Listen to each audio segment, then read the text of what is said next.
एक बार कुछ लोगों में चर्चा हो रही थी। कुछ लोग बैठे थे और आपस में वो बातें कर रहे थे। अचानक चर्चा हो गई कि किसकी पूजा करनी चाहिए। तो कई प्रकार के लोग वहाँ बैठे थे, विभिन्न मन मानसिकता के लोग थे। किसी ने कहा इंद्र की पूजा करनी चाहिए, किसी ने कहा ब्रह्मा की पूजा करनी चाहिए, किसी ने किसी का, किसी ने किसी का, किसी ने कहा विष्णु जी की पूजा करनी चाहिए। लेकिन सभी एक दूसरे के विचारों से सहमत नहीं थे। सबको लग रहा था कि नहीं, पहले इसकी उसकी, अपने अपने हिसाब से सभी लोग मान्यताएं बना रखे थे। कोई कहता था विष्णु जी की पूजा पहले हो, कोई कहता था इंद्र की ही पूजा होनी चाहिए, पहले या बाद की बात नहीं, उन्हीं की होनी चाहिए, क्योंकि वो ना हो तो बारिश ना हो। ऐसी भी लोगों की मान्यता है। अब ऐसे लोगों को यथार्थ से कोई मतलब नहीं होता। कुछ लोगों ने कहा नहीं, ब्रह्मा जी की होनी चाहिए, दूसरी किसी की जरूरत ही नहीं है, ब्रह्मा जी ने सृष्टि को पैदा किया। तो लोगों के विवाद थोड़े बढ़ गए, क्योंकि जब मतभेद होता है, विचारों में भिन्नताएं होती है, तो लोग अपने अपने बातों को लेकर के झगड़ा तो करते ही हैं। तो लोग झगड़ा करने लगे। तो लोगों में से एक बुजुर्ग जो थोड़ा समझदार था, उसने कहा भाई आपस में क्यों झगड़ते हो, आपस में क्यों विवाद करते हो। काशी में सदगुरु कबीर हैं, चलो उन्हीं से पूछते हैं, उन्हीं से इस समस्या का समाधान मांगते हैं। लोगों ने कहा ठीक ही है, ऐसे महानतम संत के पास चलें, शायद कोई उपाय बता दें, किसकी उपासना करें, किसकी पूजा करें, किस देवता की पूजा करें, किस भगवान की उपासना करें। सब लोग चल पड़े। सदगुरु कबीर अपने कुटिया में बैठे थे। सभी लोग गए, दंडवत किए। सदगुरु कबीर ने पूछा बताओ कैसे आना हुआ। तो लोगों ने कहा गुरुदेव हमारे मन में कुछ प्रश्न हैं और मैं उन्हीं प्रश्नों के समाधान के लिए आया हूँ, अपने मन की जिज्ञासा को शांत करने आया हूँ, आप जैसे ब्रह्मज्ञानी परम ज्ञानी संत के पास। सदगुरु कबीर ने कहा पूछ सकते हो, क्या शंका है। सभी लोगों ने एक स्वर में कहा कि हम किसकी पूजा करें, क्योंकि हम लोग तो आपस में चर्चा करने के बाद और ज़्यादा उलझ गए हैं। किसकी उपासना करें, किस भगवान की पूजा करें। इनमें से कोई कहता है इंद्र की करो, कुछ लोग कहते हैं ब्रह्मा की करो, कुछ लोग कहते हैं विष्णु की करो, कोई शिव की करो, कोई गणेश की करो, कोई कृष्ण की करो। सब अलग अलग तरीके से नाम लेते हैं। हे सदगुरु किसकी पूजा करें। सदगुरु कबीर मुस्कुराए, थोड़ा सा हंसे और कहे तुम लोग पूजा की बात करते हो, वो भी देवताओं की। सबसे पहली बात तो यह है कि पूजा उनकी होती है जिनके जीवन में कोई दाग ना हो, जिनका जीवन पूज्य हो। और पूज्य कौन है? जो मनसा वाचा कर्मणा पवित्र है, जो मनसा वाचा कर्मणा निर्मल है। और जिन देवताओं का नाम तुम ले रहे हो, क्या वे पूज्य हो सकते हैं? क्या उनका चरित्र निर्मल है? क्या उनका जीवन दर्शन निर्मल है? क्या उनका विचार निर्मल है? लोग स्तब्ध हो गए। कहा क्या हुआ साहब? साहब ने कहा कि जिस देवता की चर्चा तुम कर रहे हो, जिस देवता की बात तुम कर रहे हो, क्या उसके आचरण सही हैं? पूजा तो उसकी होती है जिसका आचरण ऊंचा है। पूजा तो उसकी होती है जिसका आचरण श्रेष्ठ है। वो कोई भी व्यक्ति हो, एक साधारण सा नर भी है, और यदि उसने अपने आचरण को श्रेष्ठ बना लिया है तो वही भगवत स्वरूप है, वही पूजनीय है, वही भगवान है। पर तुम्हारे देवता जिन्हें तुम उपासना के रूप में सामने देखना चाहते हो कि हम उनकी पूजा करें, उनकी उपासना करें, हम तुम्हें उनकी चर्चा करके बताते हैं। तब साहब ने कहा देव चरित्र सुनो हो भाई, जो ब्रह्मासो धियो नसाई। दूजे कहो मंदोदरी तारा, जही घर जेठ सदा लगवारा। सुरपति जाय अहिल्या छरी, सुरगुरु घरणी चंद्र में हरि। आगे साहब कहते हैं कहीं कबीर हरि के गुण गाया, कुंतहि कर्ण कुंवारे ही जाया। इस 4 लाइन में साहब ने सबकी सच्चाई खोलकर रख दी। जो लोग ये सोच कर आए थे कि इंद्र ब्रह्मा विष्णु आदि की पूजा में से किसी एक की पूजा की बात साहब कहेंगे, साहब ने कहा कि इनके नाम जो तुम गिना रहे हो, इनके चरित्र तो सुन लो, इनके बारे में तुम जान तो लो कि ये कैसे हैं। देव चरित्र सुनो हो भाई। साहब ने कहा, मेरे मित्रों, मेरे प्यारों, इन देवताओं का चरित्र तो सुन लो, इन देवताओं के बारे में थोड़ा कुछ तो जान लो। तुम कैसे इनकी पूजा कर सकते हो? पूजा तो उनकी करनी चाहिए जिनके जीवन से हम कुछ सीख सकते हैं, जिनके जीवन से हम कुछ ग्रहण कर सकते हैं। लेकिन तुम जिन देवताओं का नाम ले रहे हो, इनका चरित्र अच्छा नहीं है। जिन्हें तुम धार्मिक कह रहे हो, जिन्हें तुम पूज्य कह रहे हो, कि जीवन में चरित्र सही नहीं है, उनका जीवन तो गंदगी से भरा है। लोगों को बड़ा आश्चर्य हुआ। कहा, कैसे साहब? साहब ने कहा, जो ब्रह्मा सो धियो नसाई। यहाँ धियो का अर्थ साहब ने पुत्री से लिया है। साहब ने कहा कि ब्रह्मा ने अपनी ही पुत्री के साथ विवाह किया, अपनी ही पुत्री के साथ उसकी बुद्धि भ्रष्ट हुई। अब कुछ लोग कहेंगे सदगुरु कबीर तो सुनी सुनाई बात करते हैं, सदगुरु कबीर तो कल्पना की बात करते हैं। लेकिन आपको पता होना चाहिए कि जो सदगुरु कबीर कह रहे हैं कि ब्रह्मा ने अपनी ही पुत्री अर्थात सरस्वती के साथ विवाह किया, ये चर्चा श्रीमद् भागवत के 3 स्कंध के 12वें अध्याय में है। आप लोग जो पढ़ना इसको चाहते हैं वो भागवत को पढ़ लीजिएगा। तो सदगुरु कबीर कोई बात या बिना प्रमाण के कर दिए, यथार्थ नहीं है और कर दिए। सदगुरु कबीर कोई भी बात ऐसे नहीं करते, वो प्रमाण के साथ करते हैं। सदगुरु कबीर अपनी हर बात तथ्यों के साथ रखते हैं, सोच विचार कर करते हैं, विवेक पूर्वक करते हैं। यहां भी सदगुरु कबीर ने जो ब्रह्मा की चर्चा की कि भाई तुम जिस ब्रह्मा की उपासना करना चाहते हो, तुम जिस ब्रह्मा की वंदना करना चाहते हो, पहले उसका चरित्र तो जान लो। जो व्यक्ति इतना कामी हो कि अपनी ही पुत्री पर मोहित हो जाए, तुम उसकी पूजा करोगे? आज कोई व्यक्ति ऐसा करता है तो तुम उससे, एक गिरा हुआ आदमी भी उससे महा गिरी हुई दृष्टि से देखता है। और तुम जिस ब्रह्मा की बात कर रहे हो, जिसने सृष्टि की रचना की है, जो इतने बड़े देवता में गिने जाते हैं, वो अपनी ही पुत्री के साथ विवाह किया, उसको अपनी ही पुत्री के प्रति कामना जागृत हो गई। इसलिए ऐसे लोग पूज्य नहीं हो सकते। और ये सदगुरु कबीर कोई कल्पना की बात नहीं कर रहे हैं। मैंने कहा ये आप भागवत में पढ़ सकते हैं, 3 स्कंद के 12वें अध्याय में इसकी विस्तृत चर्चा है।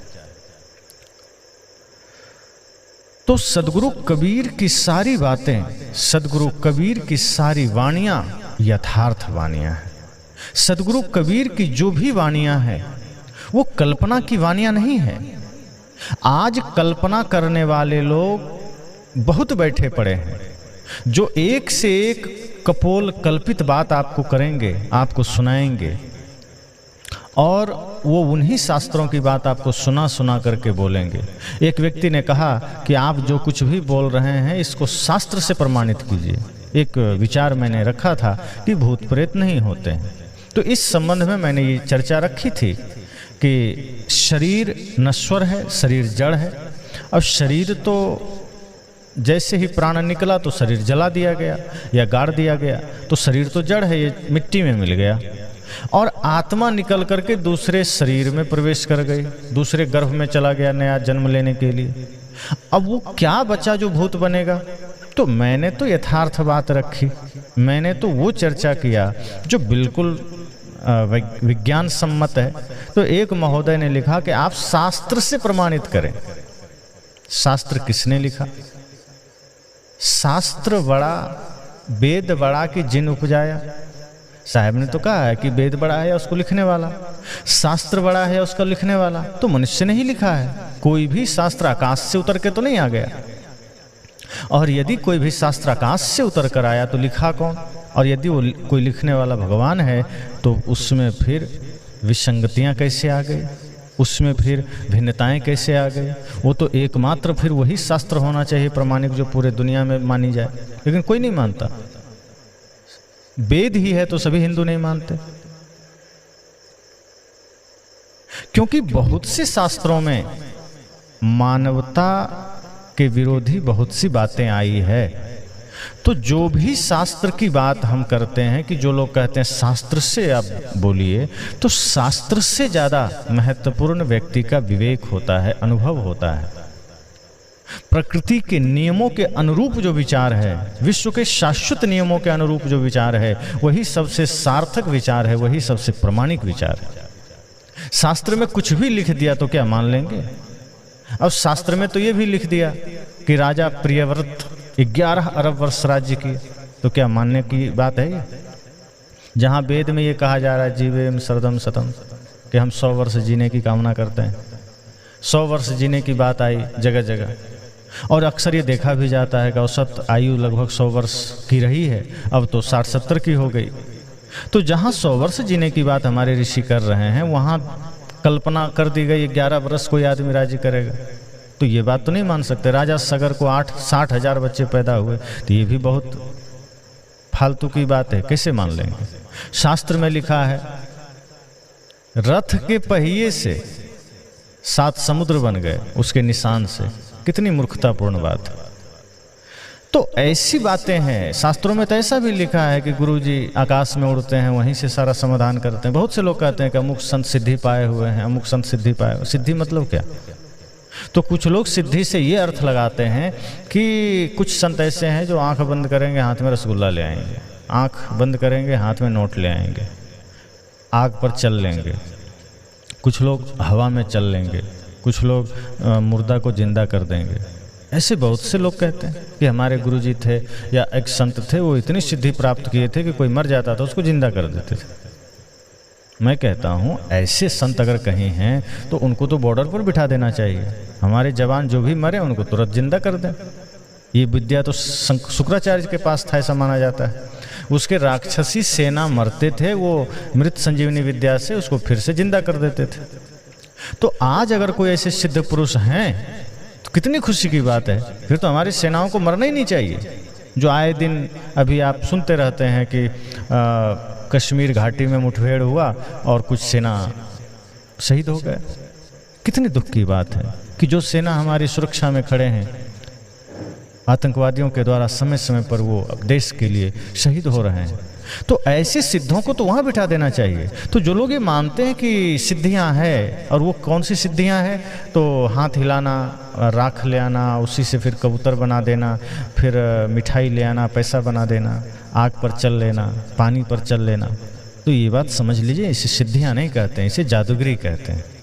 और जादूगर होना और एक सिद्ध संत होना बहुत फर्क है। सिद्ध संत वो है जो क्रोध का जवाब भी प्रेम से देता है। सिद्ध संत वो है जिसका मन वचन कर्म पवित्र हो गया है। सिद्ध संत वो है जिसे कामना स्पर्श भी नहीं कर सकती। सिद्ध वो है जिसे क्रोध, अहंकार, लोभ, मोह छू नहीं सकता। जो इस धरती पर सच्चे अर्थों में सही से चल रहे हैं, जिनका कदम गलत रास्ते पर नहीं जा रहा है, जिनका कदम गलत मार्ग में नहीं जा रहा है, वही सिद्ध संत हैं, वही सच्चे संत हैं। तो जो लोग ये कहते हैं कि शास्त्रों का उदाहरण से समझाइए, आप समझ लीजिए कि सर्वथा शास्त्र प्रमाण नहीं हो सकते। बहुत से लोग शास्त्र पढ़े, वो शास्त्र का प्रमाण देते हैं। जैसे जो अंग्रेजी डॉक्टर हैं, तो वो अंग्रेजी दवाइयों का जो भी फार्मूला पढ़े हैं उसी से वो इलाज करेंगे। जो आयुर्वेद के डॉक्टर हैं वो आयुर्वेद से इलाज करेंगे। और आप ये बात जानते हैं कि आयुर्वेद में फार्मूलाओं की कोई कमी नहीं है। आयुर्वेद अनंत है। एक दवा से 100 बीमारियां ठीक होती। सिर दर्द में, पैर दर्द में, कमर दर्द में, बुखार में, शुगर में, ब्लड प्रेशर में, जितनी बीमारियां हैं एक ही कोई दवा दे दीजिए, ठीक हो जाता है। आप सब सुनते हैं एक चूना से 70 बीमारी ठीक हो जाता है, गौमूत्र से 200-300 बीमारी ठीक हो जाती, सहजन के पत्ती से, मोरिंगो से 200-300 बीमारियां ठीक हो जाती है, एलोवेरा से, नीम से, गिलोय से, तुलसी से, हरसिंगार से सैकड़ों बीमारियां ठीक होती है। अंग्रेजी कोई दवा बता दीजिए। तो कुछ चीज़ें सीमित होती है, अनुभव का ज्ञान असीमित है। आखिर सदगुरु कबीर और सर्वानंद में जो शास्त्रार्थ हुआ, तो सर्वानंद क्यों हार गया? क्योंकि वो पोथी का ज्ञान लेकर आया था, शास्त्र का ज्ञान लेकर आया था, सदगुरु कबीर अनुभव का ज्ञान लेकर आए थे। इसलिए तो साहब ने कहा, मेरा तेरा मनवा कैसे एक होई रे, तू कहता कागज की लेखी, मैं कहता आँखन की देखी, तू कहता कागज की लेखी, मेरा तेरा मनवा कैसे एक होई रे। तुम कागजों की बातें लेकर घूम रहे हो, तुम शास्त्र प्रमाण लेकर घूम रहे हो। अरे शास्त्र तो पुराने हो चले हैं, उसके प्रमाण तो आज मेल ही नहीं खाएंगे। शास्त्रों में आप अपने जीवन के प्रश्नों का उत्तर खोजने जाएंगे, शास्त्रों में अपने जीवन की समस्याओं का समाधान खोजने जाएंगे तो 100% मिल ही जाएगा, इसकी कोई गारंटी नहीं है। क्योंकि जो शास्त्र समय परिस्थिति के अनुसार लिखे जाते हैं उसके उत्तर बाद में मुर्दे होते चले जाते हैं। हाँ, कुछ ऐसे शास्त्र हैं जिसके ज्ञान यथार्थ हैं, जैसे उपनिषदों का कुछ ज्ञान है जो यथार्थ है, जो कभी पुराने नहीं होंगे। जो गीता के कुछ ज्ञान है वो कभी पुराने नहीं होंगे, जो भगवान बुद्ध के कुछ ज्ञान है वो पुराने नहीं होंगे, सदगुरु कबीर का ज्ञान हो कभी पुराना नहीं होगा, क्योंकि ये कहानियों पर आधारित नहीं है, ये कल्पनाओं पर आधारित नहीं है, ये जीवन की यथार्थता पर आधारित है, ये सृष्टि की यथार्थता पर आधारित है। सदगुरु कबीर कोई बात कल्पना की करते ही नहीं है, वो जीवन की यथार्थता की बात करते हैं। इसलिए अगर ये मानते हैं कि शास्त्र प्रमाण होगा तो शास्त्र प्रमाण नहीं होता, आदमी का विवेक प्रमाण है। तो लोग ऐसी भी बातें करते हैं, लेकिन सदगुरु कबीर कभी भी अपनी बातें अपनी ही शब्दों से सिर्फ पुष्ट नहीं करते, वो हमारे शास्त्रों को भी लाते हैं कि देख लो जो मैं कह रहा हूं वो मेरे मन की कल्पना नहीं है। सदगुरु कबीर कहते हैं वो मेरे मन के बस विचार नहीं है, मैं जो बातें रख रहा हूं वो तुम्हारे ही शास्त्रों में लिखे गए। अब आप ही विचार करिए कि ब्रह्मा को हम सृष्टि का जनक मानते हैं,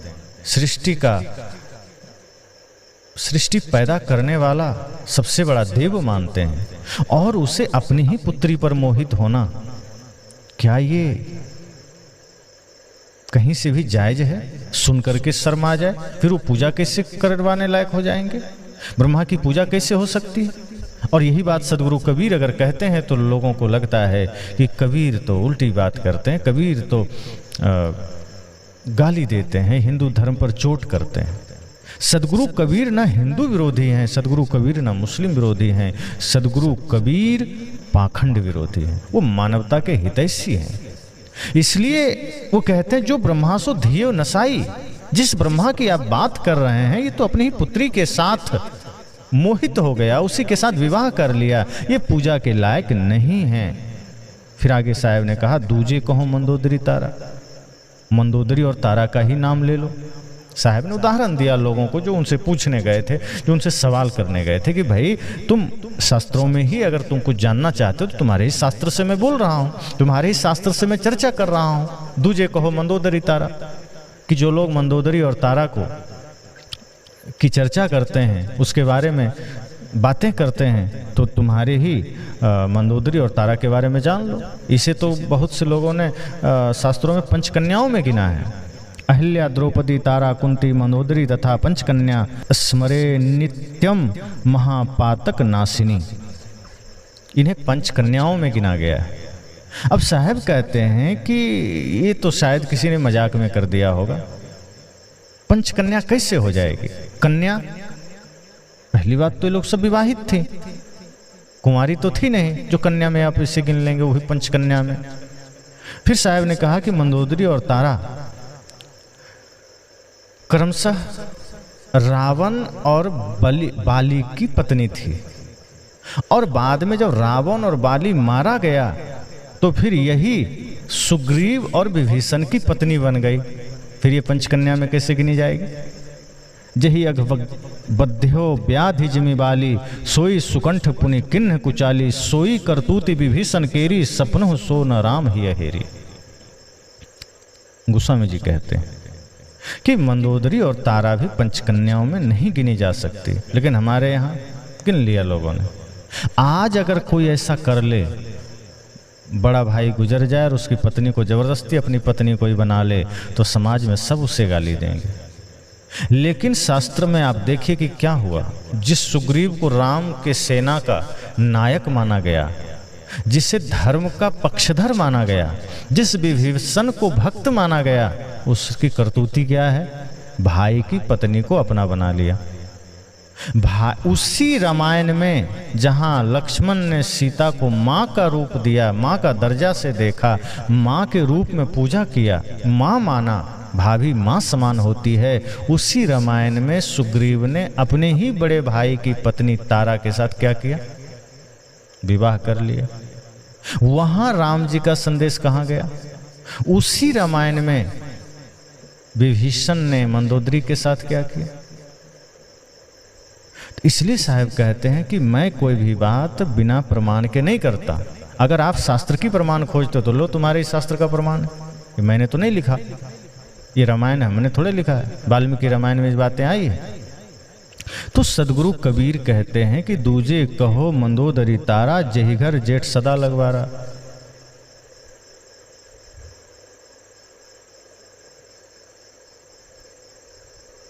तो इसलिए साहब ने बड़े ही चोट दिया।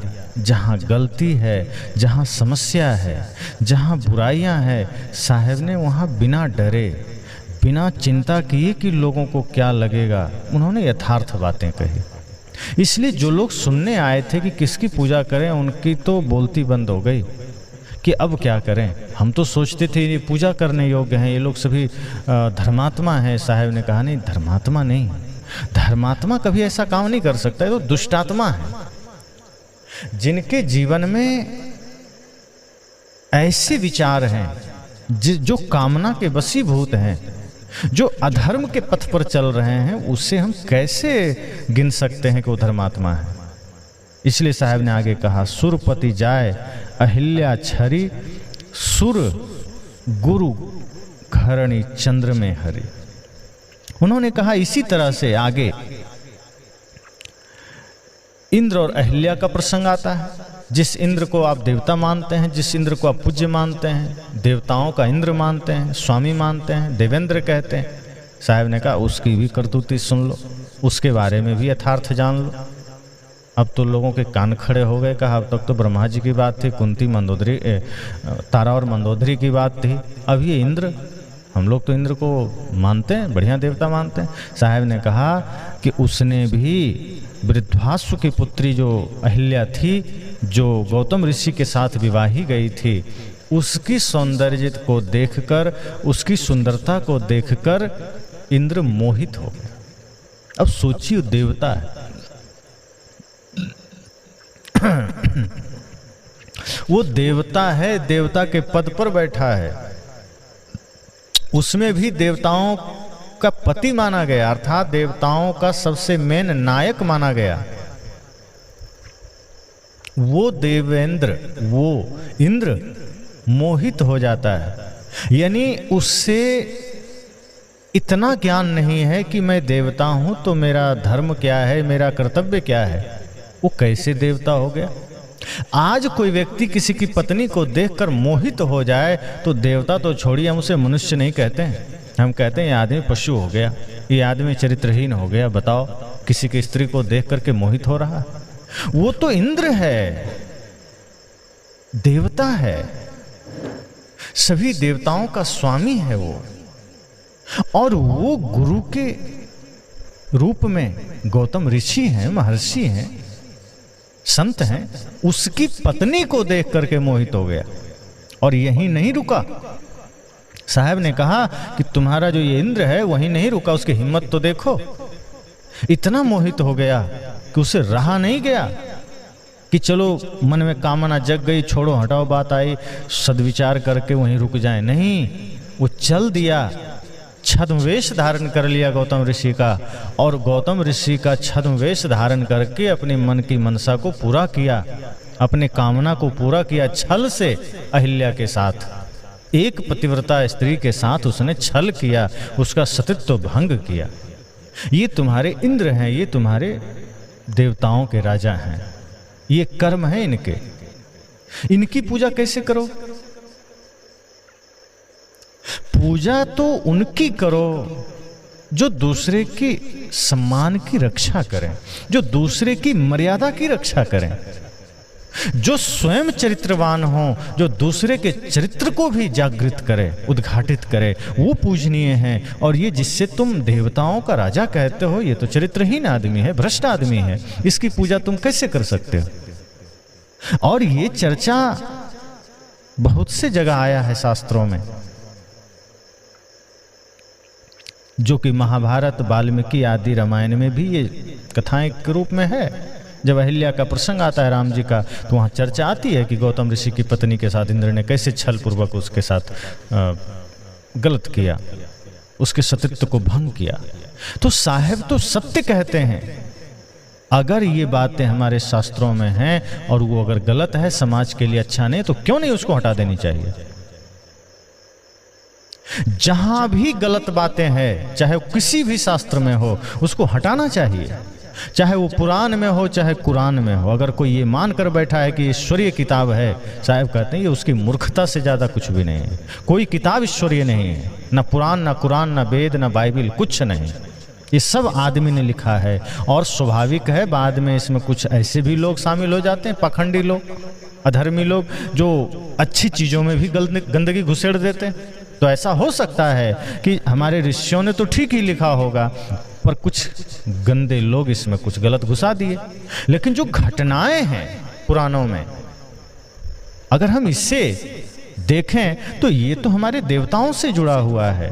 हमारे देवताओं के साथ ये घटनाएं लिखी गई है कि देवताओं ने ऐसा किया। चाहे ब्रह्मा ने किया, चाहे विभीषण ने किया, चाहे सुग्रीव ने किया। राम जी के साथ रहकर ये भी तो सज्जन पुरुष हो गए थे, सज्जन बनकर के इसने ऐसा किया। देवता के राजा इंद्र तो स्वाभाविक है, बड़े पद पर है, उसने अहिल्या के साथ छल किया। तो साहब ने कहा ये तुम्हारे देवताओं की करतूतें हैं, जिसे तुम देवता कह रहे हो, इन लोगों ने ऐसा किया, इस तरह से काम किया। कहां तक महिमा कहें इनकी। साहब ने कहा तुम देखने लगोगे अपने शास्त्रों को तो शर्म से सिर झुक जाएगी। आज वैसा कोई कर दे तो केस हो जाएगा, कोर्ट जाना पड़ेगा, मुकदमा लड़ना पड़ेगा। लेकिन तुम्हारे देवता हैं और तुम उसकी पूजा कर रहे हो। साहब कहते हैं कि नहीं, पूजा उसकी नहीं हो सकती जो आचरण से भ्रष्ट है। वो चाहे देवता हो, पहली बात तो देवता हो ही नहीं सकता। दिव्य गुण संपन्न है या सह देवा।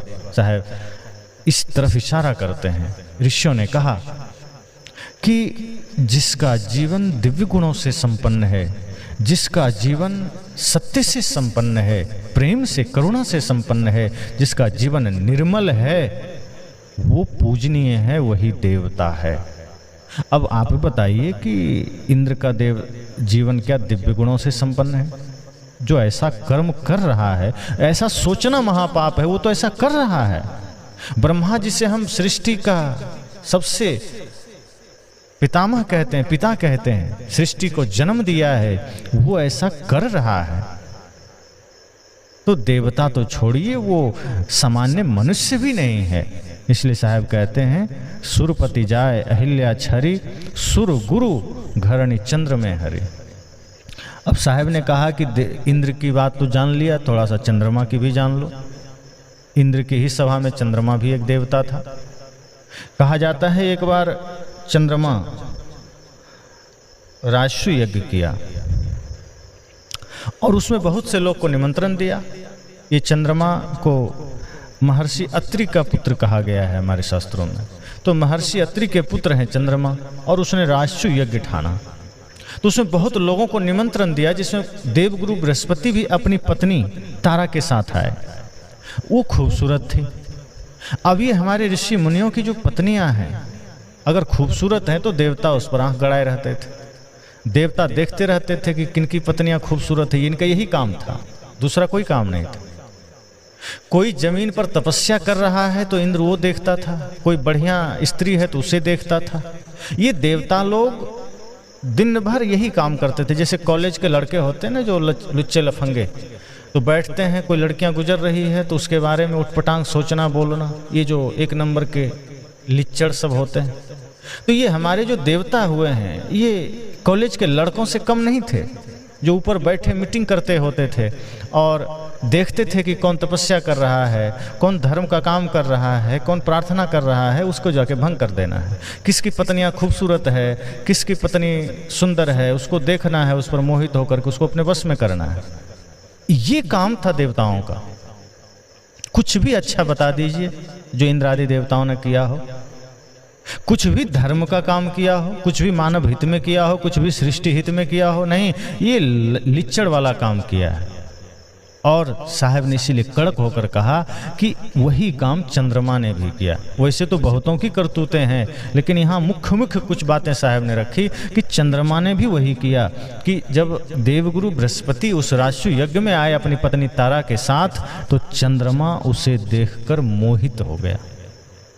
अब सोचिए, देवगुरु बृहस्पति की पत्नी है, वो तो गुरु माता हुई ना, लेकिन चंद्रमा को अपने ऊपर नियंत्रण नहीं है। इतना अनियंत्रित आदमी है चंद्रमा। अब देवता तो नहीं कह सकते ऐसे संस्कारों वालों को कि गुरु की पत्नी को देखा और मन में कामना जागृत हो गई।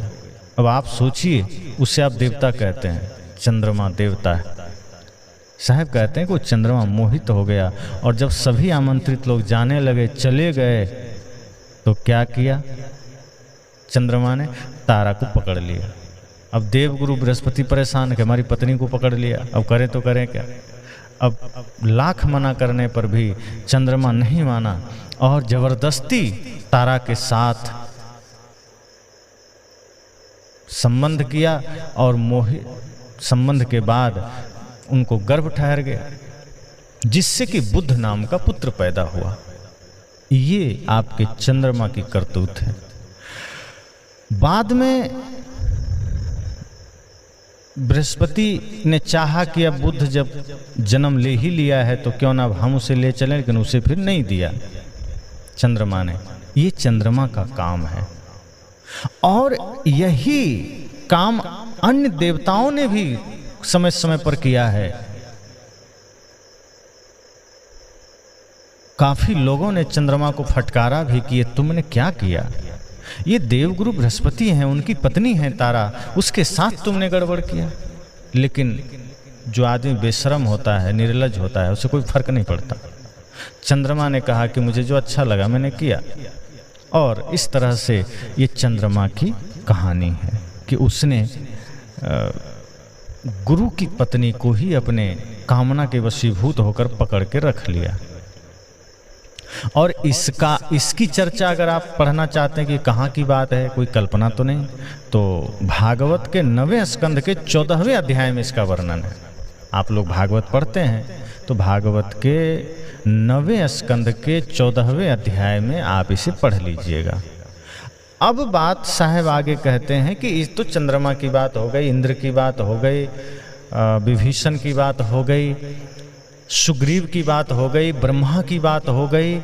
साहब कहते हैं यही बात भगवान विष्णु की भी है। जितने भगवान विष्णु की पूजा करने वाले हैं थोड़ा सावधान हो जाइए।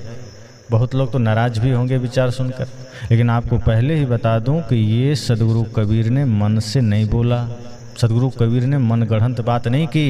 ये चर्चा रुद्र संहिता में है, युद्ध खंड अध्याय 24, हिंदू जाति का उत्थान और पतन, पृष्ठ 169, संस्करण 1981। सदगुरु ने पूरा उदाहरण के साथ दिया कि विष्णु जी ने क्या किया, जालंधर की पत्नी के साथ, वृंदा के साथ क्या किया। अब इसमें तो बहुत सी कहानियां गढ़ी जाती है कि जालंधर पापी था, दुष्ट था। ठीक है, रहा होगा, पत्नी तो नहीं थी ना। तो उसको ये वरदान प्राप्त था कि जब तक उसकी पत्नी पतिव्रता रहेगी तब तक जालंधर को कोई मार नहीं सकता। अब कई बातें तो ये समझ में नहीं आती कि जब ये वरदान उसे मिल सकता है तो ये वरदान क्यों नहीं मिल सकता, या ये शक्ति उसे क्यों नहीं दी जा सकती। जब इतनी शक्ति उसको दी जा सकती है वृंदा को कि तुम्हारे पतिव्रत से उसकी मृत्यु नहीं होगी, तो वृंदा के पतिव्रत से जालंधर की सद्बुद्धि क्यों नहीं हुई। ये भी तो हो सकता है। वृंदा ने बहुत तप किए, बहुत प्रार्थनाएं की, विष्णु जी की पूजा की, इसका फलस्वरूप ये वरदान तो मिल गया कि हाँ चलो तुम जब तक पतिव्रता बनी रहोगी तुम्हारे पति की मृत्यु नहीं होगी, कोई मार नहीं सकता। तो उसके सतीत्व में, उसके पतिव्रत धर्म में ये भी शक्ति हो जानी चाहिए कि जालंधर को सद्बुद्धि मिल जाता, सद्विचार मिल जाता। लेकिन आप शास्त्र उलट के देख लीजिए, चाहे शिव हो, विष्णु हो, चाहे कोई भी देवता हो, राक्षसों को मारने में सारी शक्ति लगा दिए, लेकिन थोड़ी सी शक्ति उसको विचार बदलने में नहीं लगा। यहीं पर संतों में और भगवान में, अवतारों में फर्क है। संतों ने सदैव परिवर्तन किया है, संतों ने सदैव समाज को बदला है, व्यक्ति के कलुषित मन को बदला है, व्यक्ति के गलत मानसिकता को बदला है। लेकिन हमारे देवताओं ने सदैव मारा है। तो जो इतने शक्तिशाली हैं, जो इतने सामर्थ्यवान हैं, वो राक्षसों के मन तो बदल सकते हैं ना, क्यों नहीं बदल सकते? तो ये कहा गया कि जालंधर को मार नहीं सकते थे, इसलिए विष्णु जी को करना पड़ा। लेकिन क्यों? एक पतिव्रता स्त्री के साथ ऐसा करना क्या उचित है? अब आप देखिए, साहब ने यहाँ एक घटना का उदाहरण दिया है। वृंदा कह रही है, जब उसे पता चला कि ये जालंधर नहीं बल्कि विष्णु हैं जिन्हें मैं पूजती आई, वो वृंदा कह रही है, विष्णु तेरे परस्त्री गामी रूप आचरण को धिक्कार है। मैं तुम्हें समझ गई, तुम देखने में साधु किंतु आचरण में धूर्त हो, है दैत्यों के शत्रु, महाअधम तथा दूसरे के सदाचरण बिगाड़ने वाले सठ, मेरे दिए हुए भयंकर शाप को स्वीकार करो। ये वृंदा विष्णु जी को कह रही है। और ये चर्चा कहाँ आया है? रुद्र संहिता में आप पढ़ लीजिएगा। वृंदा कह रही है, धिक् तदेवं हरे शीलम परदाराभिगामिनः ज्ञातो असि त्वं मया सम्यंग माई प्रत्यक्ष तापसः रे महाधम दैत्यारे परम धर्म विदूषकः गृहणीष्व सठ मददत्तम शापम सर्व विशोलवणम। ये कहा भगवान विष्णु को वृंदा ने। अब आप विचार करिए कि जिन्हें हम इतने पूज्य मानते हैं, वैष्णवों का स्वामी मानते हैं, सतो गुणी मानते हैं, वो भगवान विष्णु से ये भूल हो रही है, वो ये काम कर रहे हैं। सदगुरु कबीर कहते कहाँ तक कहा जाए, किसकी चर्चा की जाए? सबने त्रुटियां की है, सबसे कुछ न कुछ गलती हुई है। इसलिए साहब ने कहा कि हे मेरे प्यारे, मेरे अपने, सब ये पूरी पृथ्वी के लोगों सुनो, ये संसार के लोगों सुनो, तुम जिन जिन देवताओं की पूजा करना चाहते हो, पहले उनका चरित्र तो देखो कि वो पूजा के लायक हैं कि नहीं।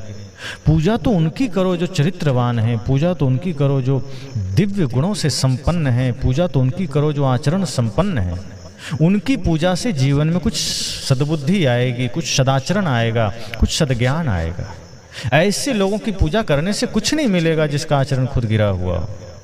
और ये तुम्हारे देवता तो गिरे हुए हैं, इसकी पूजा क्या करना? आप देखिए, आप कहते हैं कि हमारे जितने भी देवता हैं सब महान हैं, सब एक दूसरे से ईर्ष्या करते थे, सब आपस में लड़ते रहते थे, एक दूसरे प्रतिस्पर्धा में लगे रहते थे। ये सामान्य मनुष्यों का काम है। आगे साहब ने कहा, कहीं कबीर हरि के गुण गाया, कुंतहि कर्ण कुमार ही जाया। कि जिस तरह हरि विष्णु जी का गुण, उनका वखान अभी साहब ने किया, आगे साहब कहते हैं कुंतहि कर्ण कुमार ही जाया। कुंती ने भी यही काम किया कि कुमारी अवस्था में ही कर्ण को जन्म दिया। अब इस बारे में कहानी आती है कि दुर्वासा ऋषि की बहुत तपस्या अर्थात उनकी पूजा की उन्होंने, तो उन्होंने देवहूति नाम का एक मंत्र दे दिया कि जब भी तुम इसका जाप करोगे तो इससे एक पुत्र प्राप्त होगा। ये मंत्र से एक देवता प्रसन्न होंगे, जिन देवता का नाम लेकर के ये मंत्र का तुम जाप करोगे वो देवता आकर तुम्हें पुत्र देंगे। अब मंत्र से कहीं देवता पुत्र थोड़े पैदा होता है। साहब कहते हैं कि कुंती ने इसी मंत्र का उच्चारण कर लिया और इसका जाप किया तो सूर्य आ गए, और सूर्य ने कहा कि अब मैं आ गया हूं तो बिना पुत्र दिए नहीं जा सकता। सूर्य ने कहा मेरा आना निष्फल नहीं हो सकता। अंततः सूर्य ने कुंती को गर्भवती कर दिया, और चूंकि कुंती तब तक कुंवारी थी तो उसका विवाह भी नहीं हुआ था, तो उसको जब बच्चा पैदा हुआ तो लोकलाज के डर से उसको पेटी में बंद करके नदी में बहा दिया। और उस बच्चे को एक अधिरथ नाम का व्यक्ति ने पाया, उसी ने पाला पोसा, वही बच्चा कर्ण के नाम से विख्यात हुआ। इस प्रकार कुंती ने कर्ण को अपनी कुंवारी दशा में ही जन्म दिया। पीछे कुंती पांडु को से ब्याही गई। कुंती ने धर्मराज से नियोग करके युधिष्ठिर को, उसमें भी वो पांडु के संयोग से बच्चे पैदा नहीं की, धर्मराज युधिष्ठिर जो पैदा हुआ वो धर्मराज के नियोग से हुआ। वायु के नियोग से भीम तथा इंद्र से अर्जुन और को जन्म दिया। और ये कहा जाता है कि जो नकुल और सहदेव हैं अश्विनी कुमारों से हुआ। तो इस तरह से कुंती ने अपने पुत्रों को जन्म दिया। अब मंत्र से तो बच्चे पैदा नहीं होते। राम जी तो कहें कोई नहीं जन्मे माता पिता बिन बांधे, वेद की नीति, कि वेद की नीति है, नियम है कि माता पिता के बिना कोई जन्म नहीं लेता। तो यहाँ जो ये बातें कही गई थोड़ी छिपा ली गई कि हाँ मंत्र जपा और कुंती को बच्चे पैदा हो गए। वस्तुतः वो जिन जिन देवताओं को याद किए वो देवता आए और वो संबंध के साथ वो गर्भवती हुई और फिर वो पुत्र पैदा हुए। तो इस तरह से कुंती ने भी कुमारी अवस्था में ही कर्ण को जन्म दिया। अब इन सारी बातों को यहाँ इस रूप में प्रस्तुत किया गया कुछ लोगों के द्वारा कि नहीं ये सारी घटनाएं रूपक हैं, ये सिर्फ एक कल्पना है और ये लोगों को समझाने के लिए कहा गया। जैसा कि शतपथ ब्राह्मण में तथा ऐत्रेय ब्राह्मण के अनुसार प्रजापति ने अपनी पुत्री उषा से संभोग किया, ये बात आई है ऐत्रेय ब्राह्मण और शतपथ ब्राह्मण में। इससे विद्वानों द्वारा एक रूपक माना गया कि नहीं, प्रजापति ने अपनी पुत्री उषा के साथ संभोग नहीं किया, बल्कि ये कहा गया कि सूर्य ही प्रजापति हैं और उषा उसकी पहली किरण है, लालिमा है। तो उसके पीछे सूर्य जाता है, अर्थात जो सुबह की पहली किरण है, लालिमा है, सूर्य उसके पीछे जाता है और सूर्य से ही चूंकि उषा पैदा होती है। और सूर्य के पूर्ण आगमन से उषा पतित नष्ट हो जाती है, अर्थात जब सूर्य पूर्ण अवस्था में आता है तो उषा अर्थात पहली जो लालिमा है, किरण, वो नष्ट हो जाता है, पतित हो जाता है। तो इस तरह से ऐसा माना गया कि ये अलंकारों से भरा हुआ है, ये रूपक में कहा गया है। लेकिन अगर आप इस पर विचार करेंगे, कुछ जो पुराणों के समर्थक लोग हैं वो कहते हैं नहीं ये कल्पना नहीं है, पुराण यथार्थ है। तो यदि यथार्थ है तो फिर देवता चरित्रहीन है, ये साबित हो गया। फिर उन देवताओं की पूजा क्या करना। और यदि ये अलंकार है, कल्पना है, तो फिर काल्पनिक शास्त्र में ऐसी कहानियों को पढ़कर क्या मिलने वाला। तो साहब ने कहा सत्य तो ये है कि यदि देवता रूपक मात्र हैं तो उनकी पूजा का कोई अर्थ ही नहीं है, और यदि देवता व्यक्ति हैं तो उनके उक्त मलिन आचरण को देखते हुए पूजा के योग्य नहीं है। तो सत्य ये है कि पूजा किसकी करें। अंत में साहब ने समझाया कि पूजा सदैव दिव्य गुणों से संपन्न व्यक्ति की जानी चाहिए। पूजा सदैव धर्मात्मा लोगों की जानी चाहिए। पूजा उसकी कभी नहीं करनी चाहिए जिसके जीवन में व्याधियां हैं, जिसके जीवन में मानसिक रोग हैं, जिसके जीवन में शारीरिक रोग हैं। और मानसिक रोग हैं, शारीरिक रोग हैं, वैचारिक रोग हैं, उसकी पूजा कैसे करेंगे। अब यहाँ ये अर्थ नहीं शारीरिक रोग मतलब वो बाहरी रोग से ग्रसित है। शारीरिक रोग से अर्थ वही मानसिक रोग ही है जो छुआछूत मानता है, जो अपने पाखंड में बिताता है, जो आदमी ईर्ष्या द्वेष में जीता है, जो अपने शरीर को पवित्र और दूसरे के शरीर को गंदा मानता है, जो अपने को धनी दूसरे को गरीब मानता है, जो अपने को बड़ा दूसरे को छोटा मानता है, जो स्वयं को श्रेष्ठ दूसरे को नीच मानता है। तो साहब कहते हैं ऐसे लोग पूजा के योग्य नहीं हैं। और आप ऐसे बहुत से लोग आपको आज कथा करते मिल जाएंगे जो ये कहते हैं कि कथा करने का अधिकार सिर्फ ब्राह्मणों को है, ये शास्त्र में लिखा है। अब वो बताते नहीं किस शास्त्र में लिखा है, न जाने पता नहीं कहाँ कहाँ कौन कौन शास्त्र में लिखा है। क्योंकि जो मुख्य शास्त्र हमारे हैं, चाहे वो वेद उपनिषद हो, उसमें तो ऐसी कहीं कोई बात नहीं लिखी है कि हाँ कथा ब्राह्मण ही कर सकता है। ये बाहरी चिन्ह कोई प्रमाण बनेगा कि वो ब्राह्मण है। बाहरी चिन्ह प्रमाण बनेगा कि जनेऊ धारण कर ले तो ब्राह्मण हो गया। बहुत से जनेऊधारी ब्राह्मण बकरा का मांस खाते हैं, कुत्ता का मांस खाते हैं, बकरी बकरा का मांस खाते हैं। अब ऐसे लोग को ब्राह्मण कहोगे? ऐसे लोग को तो हम राक्षस भी नहीं कह सकते, क्योंकि राक्षस तो राक्षस हैं इसलिए वो मांस खाते हैं, ये ब्राह्मण होके मांस खा रहे हैं। तो जो छुआछूत करता है, जो समाज को बांटता है, जो मांस खाता है, मदिरा पीता है, वो ब्राह्मण कैसे हो जाएगा? वो श्रेष्ठ कैसे हो जाएगा? अभी शास्त्रों का हवाला देकर दूसरों को समझाते हैं कि नहीं, पूजा के योग्य तो से ब्राह्मण है, बाकी आदमी आचरण से कितना भी श्रेष्ठ हो, पूजा के योग्य नहीं है। तो बहुत से विसंगतियों को साहब ने दूर किया।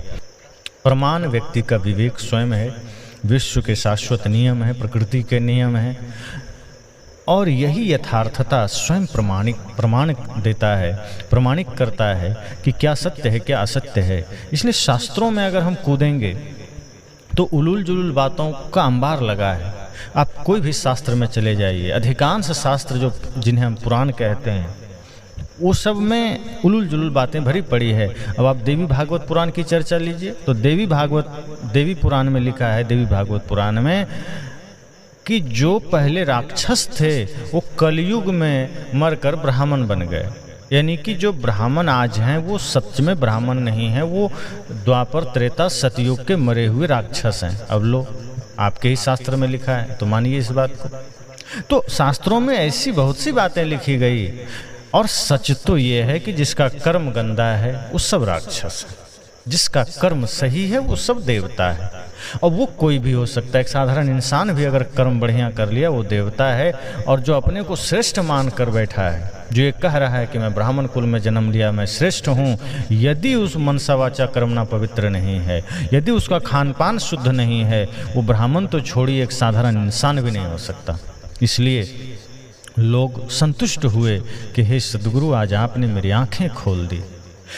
आज आपने बता दिया कि जो सद्गुणों से संपन्न है उसकी पूजा करें, वो चाहे माता हो, पिता हो, गुरु हो, सज्जन हो, कोई भी हो समाज में।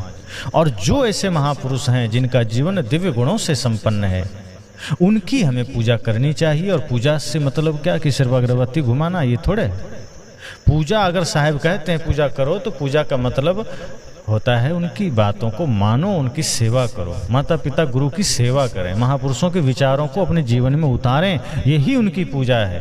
अगरबत्ती घुमाना तो एक छोटा सा विधान है, आपकी आस्था का एक छोटा सा उदाहरण है कि हाँ, आप उनमें आस्था रखते हैं, उनमें भाव रखते हैं, तो आप धूप दीप जला लीजिए, प्रज्वलित कर लीजिए, कोई बात नहीं, विरोध नहीं। लेकिन आप अगरबत्ती घुमा के दूसरों को गाली दे रहे हैं, आप उनके सामने प्रार्थना गा करके उधर क्रोध कर रहे हैं, आप उनके सामने नैवेद्य चढ़ा करके, मिष्ठान चढ़ा करके इधर मांस मछली अंडा मुर्गी काट रहे हैं। साहब कहते हैं फिर ये पाखंड है, छलावा है, राक्षसी कृत्य है, ये नहीं करना है। पूजा का अर्थ है मनसा वाचा कर्मणा, पवित्र हो जाइए, सबके साथ प्रेम का व्यवहार रखिए, सबके साथ न्याय का व्यवहार रखिए, सबके साथ सत्य का व्यवहार रखिए।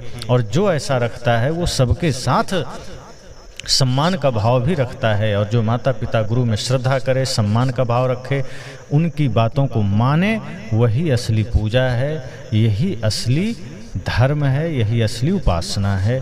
तो सद्गुरु कबीर की यह वाणी बहुत ही क्रांतिकारी वाणी है। निश्चय ही यह विचार सुनकर के बहुत से मानंदियों को चोट तो लगेगी, बहुत से पाखंडियों का सिंहासन भी हिलेगा, क्योंकि उनकी मान्यताओं पर ये चोट नहीं है, सीधे एटम बम का प्रहार है। इसलिए सद्गुरु कबीर से लोग 2 कोस दूर से ही भागते हैं, उनके विचार सुनना नहीं चाहते। लेकिन सद्गुरु कबीर कहते हैं तुम सुनो ना सुनो, पर जो भ्रांतियां समाज में फैली है उस पर तो हमें कहना ही कहना है। और जहां गंदगी है उसे ठीक करना है, और ये गंदगी किसी के भी नाम पर हो उसे मिटाना है, उसे दूर करना है। और ये यथार्थ बातें, ये यथार्थ वाणी आप सुने, समझें और निष्पक्ष होकर विचार करें। जब निष्पक्ष होकर विचार करेंगे तब समझ में आएगा। क्योंकि सद्गुरु कबीर ईर्ष्या बस कोई बात नहीं करते, वो मनुष्य जीवन को ऊंचा उठाना चाहते हैं, वो खुद मनुष्य को देवत्व में स्थापित करना चाहते हैं। उन्हें किसी इंद्र से ईर्ष्या नहीं है, लेकिन उनका जो कर्म था साहब ने सिर्फ उसे दिखाया। अब आप जिन्हें धर्मराज कहते हैं युधिष्ठिर को, वो जुआ खेल रहा है। अब सोचिए, वो धर्मराज है, वो जुआ खेल रहा है। एक साधारण इंसान आज जुआ खेले तो आप कहते हैं कि आदमी भ्रष्ट हो गया, जुआ खेलता है। और युधिष्ठिर जुआ खेल रहा है और वो पूजनीय है। वो द्रौपदी को 5 भागों में बांट रहा है। द्रौपदी कोई वस्तु थोड़ी थी, वो धर्मराज है और वो कह रहा है नहीं नहीं, ये धर्म का हानि हो जाएगा। एक स्त्री को तुम 5 भागों में बांट रहे हो, अर्थात तुम कह रहे हो कि नहीं अर्जुन ने जीत कर लाया है, लेकिन अगर माँ ने कह दिया कि 5 बांट कर खा लो तो हमारा भी अधिकार बनता है। ये कहाँ का धर्म है भाई? ये नहीं कह रहा है कि हम कामना के वशीभूत हो गए, द्रौपदी को देखकर हम भी मोहित हो गए, इसलिए हम ये षड्यंत्र रच रहे हैं कि द्रौपदी हमें भी मिल जाए। वो ये नहीं कह रहा है। और जब जुए में सब कुछ हारने लगा, एक तो महाजुआड़ी आदमी, जुआ के नाम पर तुरंत मुंह से पानी टपकने लगता था, तो जुआ के नाम पर उसने जुआ खेला। अब जुए में भाई को हार गया, धन को हार गया, पत्नी द्रौपदी को लगा दिया। इतना मूर्ख आदमी, इतना बाह्यात आदमी मिलेगा जो जुआ खेले। आज महाजुआड़ी से जुआड़ी आदमी अपना धर्म धन सब हार जाता है, कम से कम अपने भाई और पत्नी को दांव में नहीं लगाता।